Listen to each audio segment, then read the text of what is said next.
Here's a segment from a recent Gun Talk radio episode. You can listen to all the Gun Talk radio podcasts however you tune in, or check out guntalk.com for more. We're very fortunate. Joe Bartozzi joins us right now. He's the president of NSSF. Hey, Joe, how's it going?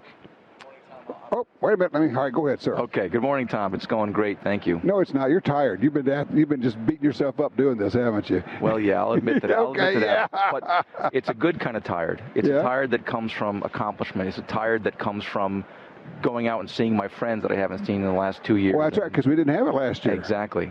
You know, and well, let's talk about the elephant in the room. Right off the bat, online we're hearing people saying, well, you know, number one, they're not having the SHOT Show. Yes, we are. We're right in the middle of it. Number two, well, you know, all the manufacturers have pulled out.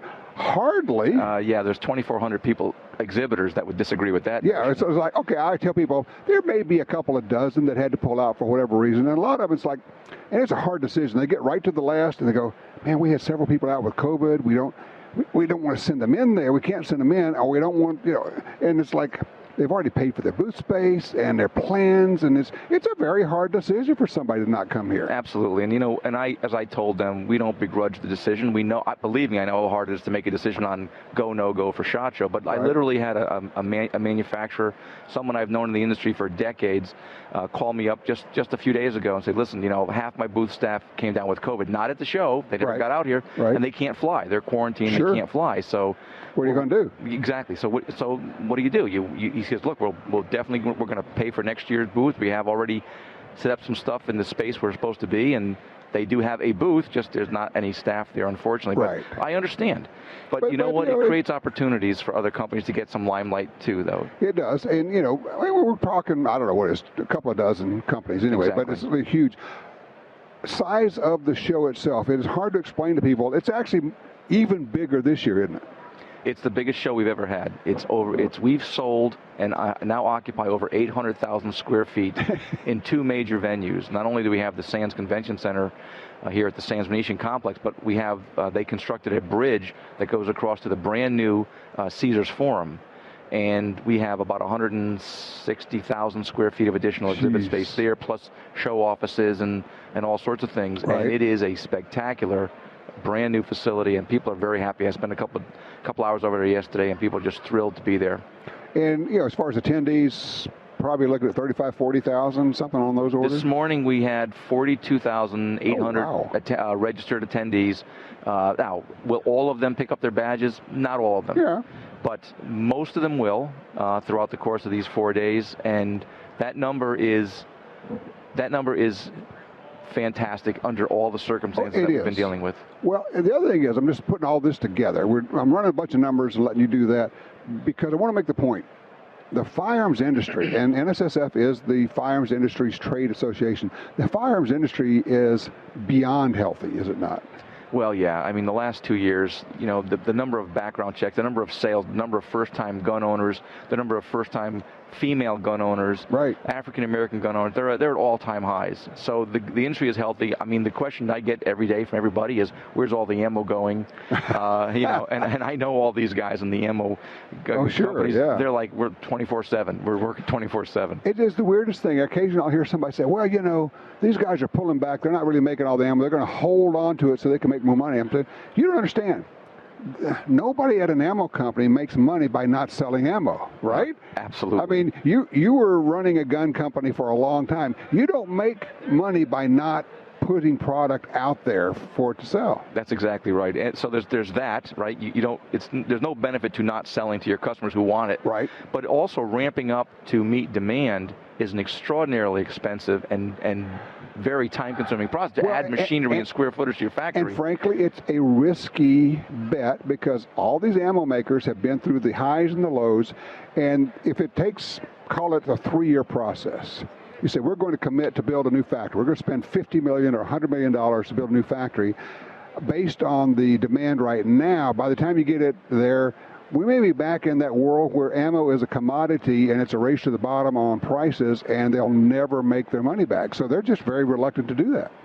That's right. I mean, I know I've been in the industry for more than 35 years, and it is always cyclical. Now, the last 10 years have been really good, and more people are engaging in hunting and the shooting sports than ever before. So that is a good thing. People are imagining or kind of re-emerging their Second Amendment rights, and yes. I think it's it's great for everybody. So the new highs are really good. They're high, but the low won't be as low as it was in the past. But it will settle down. Things always do. Well, and the other part, the weird part, if you will, is if in fact we have, just pick a round number, in the neighborhood of 10 million brand new first-time gun buyers over the last couple of years, that represents a 10 to 12 to maybe even a 15% increase in the number of gun owners.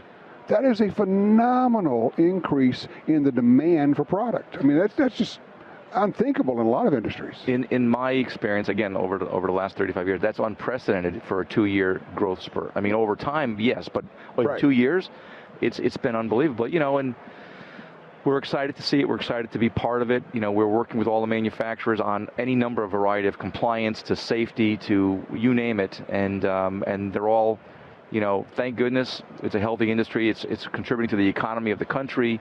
And doing a lot of good things. I mean, we don't talk about it enough, but NSSF has a lot of great programs. Don't lie for the other guy, teaching gun stores how to spot straw buyers, illegal buyers, that kind of thing, working hand in hand with the ATF to try to make sure that guns don't get into the hands of the wrong guys. That's exactly right. We've got 2 programs where we partner with the ATF. Of course, don't lie for the other guy. We had 2 major events this year, one in Chicago, one in Miami, where we really blitzed it with billboards and radio spots and all that, and the ATF really appreciate it. But that's keeping guns out of the wrong hands. The other one is Operation Secure Store, which helps retailers to secure their facilities against smash and grabs, burglaries, and in fact robberies. And we're seeing those in the news now. Exactly. And there was a spike of these things in 2020, but otherwise, since our partnership with them, that has declined because retailers are being educated we have consultants that go out and actually do a physical audit just to see how their security is situated. And again, we learn from what ATF tells us to prevent how are people getting into these stores. Mm-hmm. We take that information, we give it to our members, saying, hey, check this out, your walls, or you put a safe here against the door, or put up a cage or bollards in front of your door. Right, so they can't drive a vehicle through there. Yeah, exactly. The other program, and I want to touch on this, is that I don't think we, as in the industry, get as much credit for this as we should, is over a couple of decades now, NSSF, through Project Child Safe, has given away close to 40 million gun locks free. We're talking about giving them away, and people say, well, the government, no, this is not a government program. This is the firearms industry itself. Nobody who wants a trigger lock or a gun lock cannot get one. Anybody who wants one can get one. That's exactly right. We have partnerships with over 15,000 community and law enforcement partners in all 50 states and the 5 U.S. territories. It is about 40 million, and the locks and safety kits and videos and educational material, it's all free. And I'll tell you, I had to testify in front of a Senate subcommittee on mandatory federal safe storage laws. Okay. And we strongly oppose government mandates.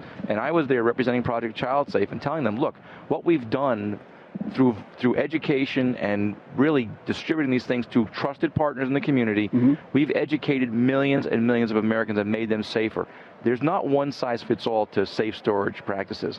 It's everyone's individual circumstances may vary. But by giving them education and the tools to learn about these options, it's better than having the government come in and saying, here's how you're going to store your guns. So I was, asked to testify, and I said that it's important that we exercise responsibility. One of the things I'm going to touch on before I let you go here is that one of the things, and NSSF does a lot of different things. One is protecting the use of traditional ammunition. You've got a lot of areas where they're saying no lead, no lead, no lead, and you got the data, you got the science behind it, and you're working for that.